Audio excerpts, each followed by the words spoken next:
हनुमान सिद्धि काम कैसे करती हैं? जैसा कि मैंने आप लोगों को बताया था कि साधक को हनुमान जी के अंशों की सिद्धि प्राप्त होती है और यही अंशों की सिद्धि प्रार्थना लगाने पर साधक के काम करती हैं। पूछा देना, सुरक्षा करना, भूत प्रेत झाड़ना, धन लाभ देना, कामना पूर्ति करना आदि।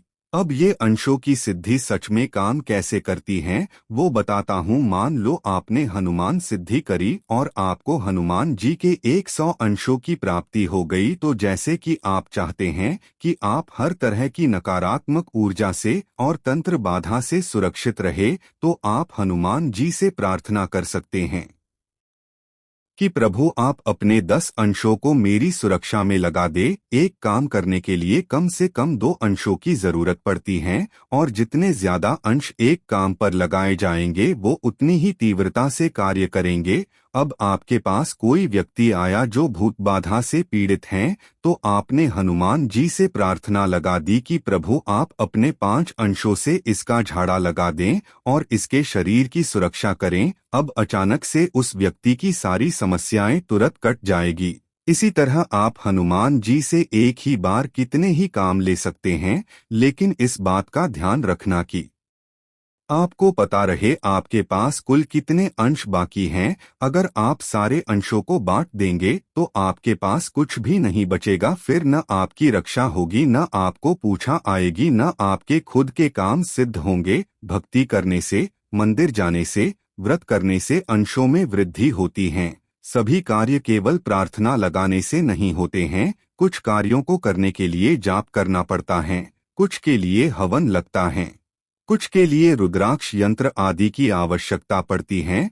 बहुत कुछ है जिसके बारे में आपको जानकारी होनी चाहिए। अभी होता क्या है कि साधक दूसरों की मदद के लिए अपनी सिद्धि के अंशों को भेजते तो हैं, लेकिन उन अंशों को वापस नहीं बुलाते हैं, जिस कारण उनकी सिद्धि धीरे धीरे करके खत्म हो जाती है। जैसे आपने किसी की सुरक्षा के लिए 5 अंशों की सिद्धि भेजी, अब जब 11 दिन 21 दिन बाद उसकी भूत बाधा हट जाएगी तो उसके बाद भी आपकी 5 अंशों की सिद्धि वही रह जाएगी। अब क्योंकि उस व्यक्ति को कोई भूत बाधा नहीं है, इसीलिए वो सिद्धि उसकी कोई और सहायता नहीं करेगी और न वो सिद्धि आपके काम आ पाएगी। इसीलिए काम होने के बाद अपनी सिद्धि को वापस बुला लेना चाहिए। तभी आपने देखा होगा कि जो लोग भूत बाधा से पीड़ित होते हैं उन्हें कहा जाता है कि आप इस मंत्र का इतने 11 से 21 दिनों तक जाप कीजिए। उससे होगा क्या कि व्यक्ति के शरीर का आभामंडल यानी ऑरा बन जाएगा, जिससे कि वो आगामी भविष्य में इन सभी बाधाओं से सुरक्षित रहेगा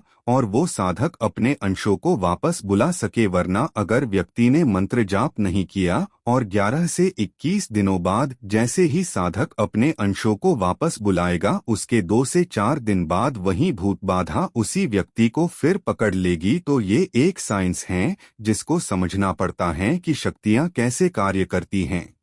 अगर साधक के पास हजारों लोग आते हैं कि उसको याद ही नहीं है कि उसने किसको कितने अंश दिए हैं, तो इसका भी उपाय होता है जिसको करने से साधक के सभी अंश वापस लौट आते हैं। एक और बात, जैसे आपने किसी के काम के लिए अपने अंश लगाए हैं, तो जब वो अंश वापस आएंगे तो वो मलिन हो जाते हैं, जिन्हें साफ करना पड़ता है। उसके बाद ही उन्हें दोबारा प्रयोग किया जाता है। अगर आप ऐसा नहीं करोगे तो वो अंश ठीक से काम नहीं करेंगे, कुछ काम अधूरे छोड़ देंगे।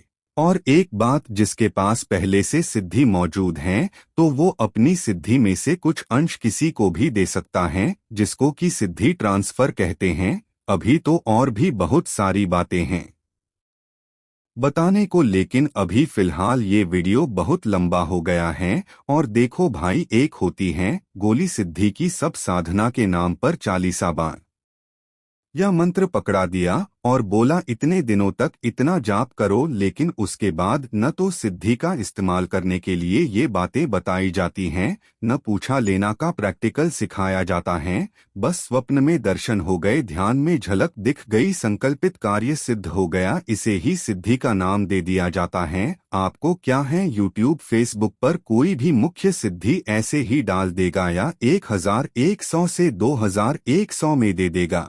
अंशों की सिद्धि प्राप्त करना बड़ी बात नहीं है, वो तो एक दिन में प्राप्त हो जाती हैं। बड़ी बात है उनसे काम ले आना। इसको सीखने से ज्यादा समय जाता है। मैं अपने साधक को अच्छे से सिखाता हूँ ताकि वो ये सारी गलतियाँ न करे जो कि आमतौर पर चौकी दरबार वाले करते हैं। जानकारी अच्छी लगे तो चैनल को लाइक और सब्सक्राइब करें। हर हर महादेव।